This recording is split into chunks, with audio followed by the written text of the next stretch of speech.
guys, isi-share ko lang sa inyo yung galing kami sa doon sa may kinasal doon sa kaibigan nila.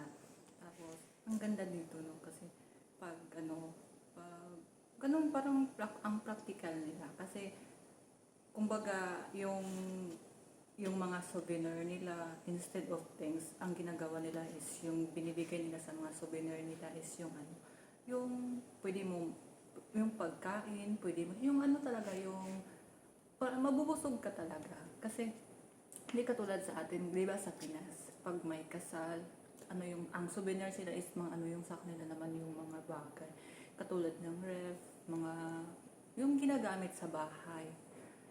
Yun yung 'di ba yung mga souvenir doon sa pag sa Pinas. Kasi pag tayo naman kasi mga Pinoy, ang nasa utak natin is yung mas magagamit pag ang ireregalo sa mga bisita is yung mga gamit pang bahay.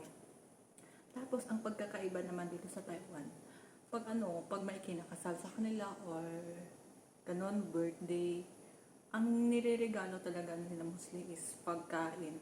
Like kasi parang nasa na nila yung sa culture nila. Kasi ang yung pagkain.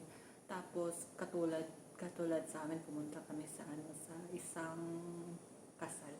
Tapos ang souvenir po na natatanggap namin is matatanggap kami ng yung pabango siya na ganito siya na pabango siya, maganda to siya, mabango siya, kaso lang yung amoy niya is amoy pang lalaki, kaya hindi ko siya nagagamit kasi siyempre pag ginagamit ko tapos pag maamoy ako, ba't amoy lalaki ka, kaya tinatabi ko siya na lang. Tapos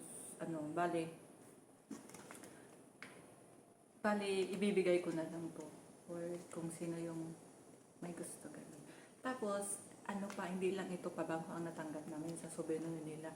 Meron pa kami natanggap na yung sa kanila cake, pagkain, ganun. Tapos yun, ilang layers ata to, mga 4 na layers ng pagkain, cake, tapos mga mga biscuit. Ito siya guys, ang ganda kaya siya. Tapos ang ganda tingnan niya. Ito siya, tingnan mo, ang cute. O diba? Ribbon, you are my happiness. Sana ganito din pag pag ako ba alam mo na, kasi lahat tayo nangangarap sa gano'n. Tapos mga anak, mayroong gano'n, no? May gano'n. Hindi ba ang ganda, special. Tapos buksan natin siya ha.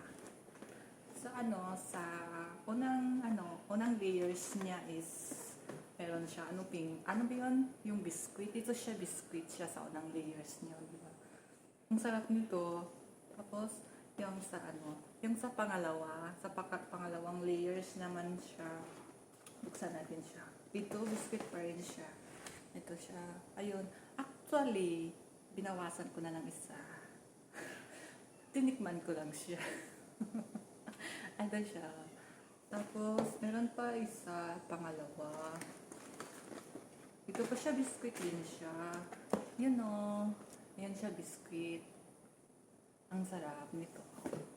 Tapos, bali, 4 siya na layer. Tapos, yung pang-apat na layer is, tingnan natin kung ano yung ang hirap po. Oh, yung pang-apat na layers is yung cake. Ito, cake siya, cake. Ito natin yung cake. Ang ganda. Ito siya, cake. Bale, dito sa kanila kasi pag may kinakasal, nagbibigay sila ng cake. Bale, yung may ata sila sa kasabihan pag sa cake, nagbibigay sila sa cake sa bagong kasal. Kaya sila nagbibigay sila ng cake. Tapos ang sarap nito. Kaya mas maganda kasi maganda dito pag talaga pag kinakasal ka. Pero hindi naman ata lahat. Siguro sa pag may kaya ka lang. Tapos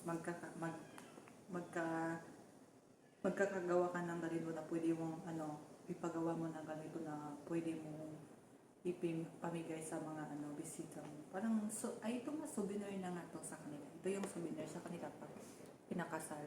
Tapos, pag ganun din, may birthday din. Kasi dati nakatin ako yung my birthday. Ganun din ginagawa nila. Yung pasalubong nila sa mga bisita or mga souvenir nila is pagkain talaga yung inaano nila dito. Hindi sila hindi sila nagbibigay ng mga gamit or souvenir sa pagkasal or birthday. Pagkain talaga ang sinusouvenir nila. Siguro alam nila na mas kailangan ng pagkain kasi alam mo na ngayon is taghirap. Kaya basta di ko alam.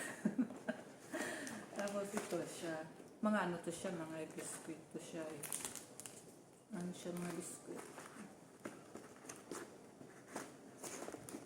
Mga matatamis to siya. Puro matatamis to na regalo. Galing sa kinakasal.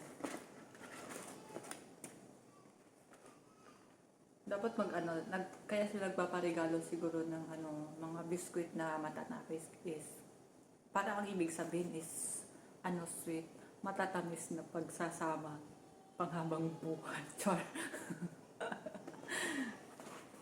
Diba? Ang ganda niya. At tapos ito, mabango to siya. Mabango siya pero pang lalaki siya na amoy.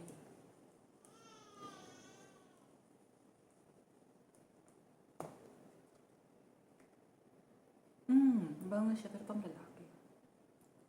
Hayaan na lang natin. Baka pag ito ginamit ko, ginamit ko to tapos sabihin, uy, ba't amoy lalaki ka? Saan ka galing? Char. Sinong kasama mo? Hello. So, ito lang po ang share ko. Salamat po sa panonood. Bye-bye!